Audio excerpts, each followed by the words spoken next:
आप सभी का मेरे YouTube चैनल पर स्वागत है।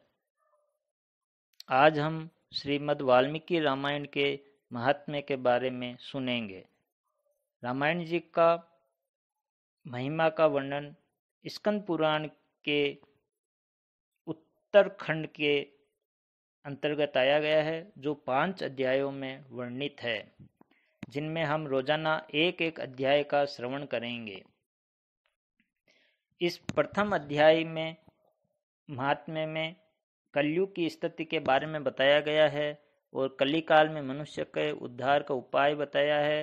रामायण जी के पाठ की महिमा और उसके श्रवण करने के लिए उत्तम काल आदि का वर्णन किया गया है। तो सबसे पहले भगवान श्री राम की महिमा के बारे में है, जिनको हम सुनेंगे। श्री रामचंद्र जी समस्त संसार को शरण देने वाले हैं। श्री राम के बिना दूसरी कौन सी गति है। श्री राम जी कलयुग के समस्त दोषों को नष्ट कर देते हैं, अतः श्री रामचंद्र जी को नमस्कार करना चाहिए।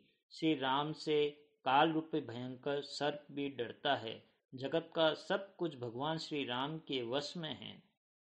श्री राम में मेरी अखंड भक्ति बनी रहे। हे राम, आप ही मेरे आधार है। चित्रकूट में निवास करने वाले भगवती सीता के आनंद निकेतन और भक्तों को अभय देने वाले परमानंद स्वरूप भगवान श्री रामचंद्र जी को मैं नमस्कार करता हूँ। संपूर्ण जगत के अभिष्ट मनोरथ को सिद्ध करने वाले अथवा सृष्टि के पालन, संहार, उत्पत्ति और जगत की व्यवहारिक सत्ता को सिद्ध करने वाले ब्रह्मा, विष्णु और महेश आदि देवता जिनके अभिन्न अंश मात्र है, उन परम विशुद्ध सच्चिदानंदमय परमात्मा देव श्री रामचंद्र जी को मैं नमस्कार करता हूँ और उन्हीं के भजन चिंतन में मन लगाता हूँ। इस अध्याय के अंदर सूत जी महाराज और ऋषियों के बीच संवाद चल रहा है।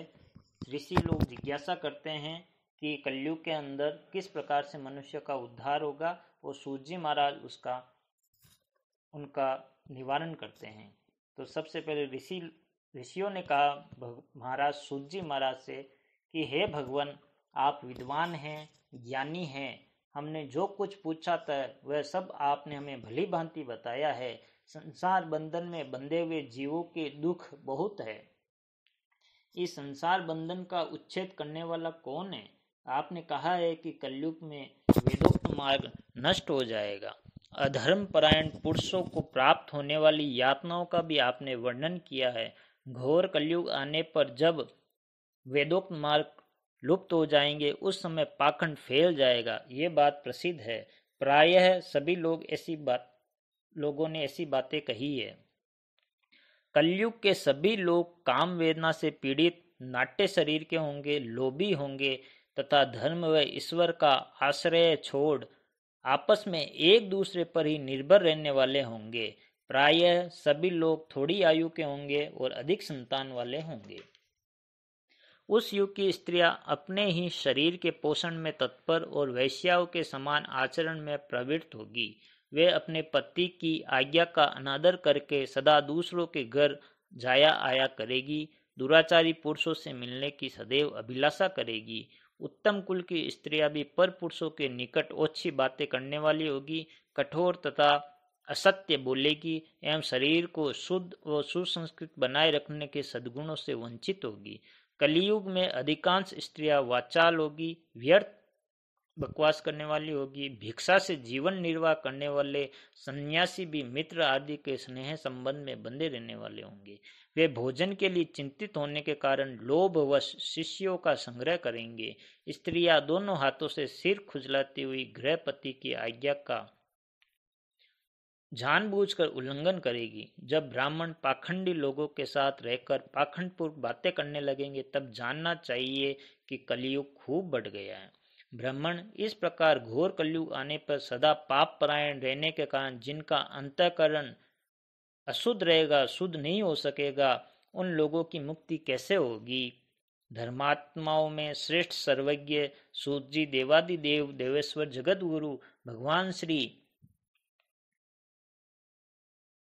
रामचंद्र जी संतुष्ट हो वह उपाय हमें बताइए।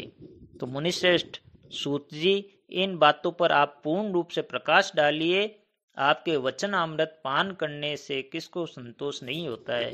यहाँ पे जो सूत जी के ऋषि थे, उन्होंने सूत जी से ये प्रश्न किया है कि कलयुग में इस प्रकार के लोग होंगे, अशुद्ध होगा तो उनका कल्याण कैसे होगा।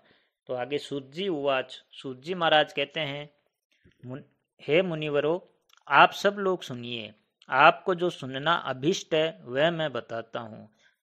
महात्मा नारद जी ने सनत कुमार को जिस रामायण का नामक महाकाव्य का गान सुनाया था, वह समस्त पापों का नाश तथा दुष्ट ग्रहों की बाधा का निवारण करने वाला है। वह संपूर्ण वेदार्थों की सम्मति के अनुकूल है।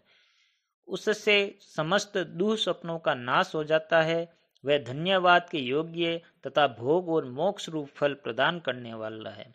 उसमें भगवान श्री रामचंद्र जी की लीला कथा का वर्णन है। वह काव्य अपने पाठक और श्रोताओं के लिए समस्त कल्याणमयी सिद्धियों को देने वाला है। धर्म, अर्थ, काम, मोक्ष इन 4 पुरुषार्थों का साधक है, महान फल देने वाला है। यह अपूर्व काव्य पुण्यमय फल प्रदान करने की शक्ति रखता है।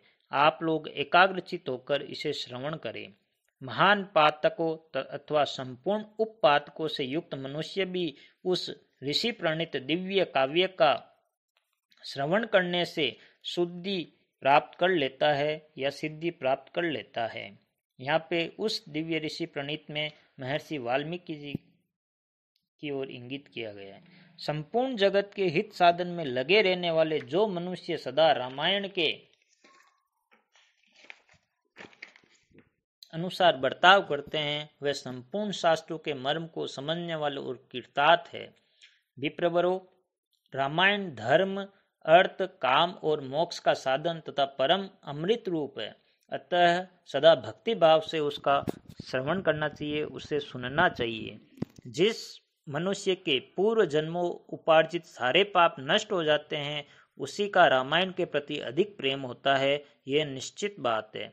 जो पाप के बंधन में जकड़ा हुआ है, वह रामायण की कथा आरंभ होने पर उसकी अवहेलना करके दूसरी निम्न कोटि की बातों में फंस जाता है। उन असद गाथाओं में अपनी बुद्धि के आसक्त होने के कारण वह तद अनुरूप ही बर्ताव करने लगता है।